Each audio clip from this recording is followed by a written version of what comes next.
একটা ভালো খবর আছে। অন্তত গাজায় যেইভাবে মানুষ মারা যাচ্ছে সেটা যদি অন্তত বন্ধ হয়, তাতে নিঃসন্দেহে মুসলিম বিশ্ব খুশি হবে। আমরা দূর থেকে যারা মানে এই মর্মান্তিক ঘটনা প্রতিদিন প্রত্যক্ষ করছি, তাদেরও স্বস্তি হবে, ভালো লাগবে। সেটা হচ্ছে গাজায় যুদ্ধবিরতির প্রস্তাবে সম্মত হামাস। বিবিসি এই খবর দিয়েছে।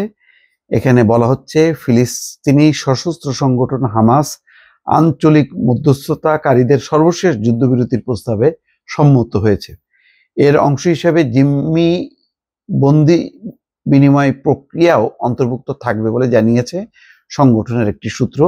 সোমবার ব্রিটিশ সংবাদ মাধ্যম বিবিসি এই খবর জানিয়েছে। এক ফিলিস্তিনি কর্মকর্তা জানান, মিশর ও কাতারের প্রস্তাবিত এই পরিকল্পনা যুক্তরাষ্ট্রের বিশেষ দূত স্টিভ উইটকফের দেওয়া কাঠামোর উপর ভিত্তি করে তৈরি। এতে ৬০ দিনের অস্থায়ী যুদ্ধবিরতির সময়সীমায় ধাপে ধাপে হামাসের হাতে থাকা প্রায় অর্ধেক জিম্মিকে মুক্তির কথা বলা হয়েছে। এদের মধ্যে প্রায় ২০ জন জীবিত বলে ধারণা করা হচ্ছে। একই সময় স্থায়ী যুদ্ধবিরতি এবং গাজা থেকে ইসরায়েলি সেনা প্রত্যাহার নিয়ে আলোচনা চলবে। এই একই সময় স্থায়ী যুদ্ধবিরতি এবং গাজা থেকে ইসরায়েলি সেনা প্রত্যাহার নিয়েও আলোচনা চলবে। ইসরায়েলের পক্ষ থেকে এই বিষয়ে তাৎক্ষণিক কোনো প্রতিক্রিয়া পাওয়া যায়নি। তবে রবিবার রাতে তেল আবিবে কয়েক লাখ মানুষ জড়ো হয়ে যুদ্ধবিরতির পক্ষে এবং জিম্মিদের ফেরানোর দাবিতে বিক্ষোভ করেন। এটা একটা ভরসা। দেখেন, একটা ইহুদি রাষ্ট্র, কিন্তু সেখানেও গণতন্ত্র আছে, সেখানেও এই যুদ্ধের বিরুদ্ধে লড়তে পারে, মানুষ রাস্তায় নামে। কিন্তু হাইরে আমার আরব বিশ্ব, যেখানে কোনো মুসলমানরা মুসলমানদের জন্য রাস্তায় নামতে পারে না, সেই দেশের সরকারকে চাপ দিতে পারে না যে গাজায় যে মুসলমানরা আছে সেই মুসলমানদেরকে রক্ষা করো। তাহলে দেখছেন দর্শক, মানে গণতন্ত্র কতটা দরকার। গণতন্ত্র যদি না থাকে তাহলে আপনার বিবেক, আপনি যত ধনী হন না কেন, আপনি পশু। কারণ আপনার কোনো বিবেক নেই। ওখানকার শাসকরা তারা তাদের স্বার্থ দেখে, জনগণের স্বার্থ না, বৃহত্তর জনগণের স্বার্থ না। আর অন্তত বৃহত্তর মুসলিম স্বার্থটাও যদি তারা দেখত, তাহলে আজকে এই গাজায় লক্ষ লক্ষ মানে মুসলমানের এরকম করুণ পরিণতি হতো না। কিন্তু ইসরায়েলে দেখেন, আমরা এত নিন্দা করি, কিন্তু সেই দেশে গণতন্ত্র আছে।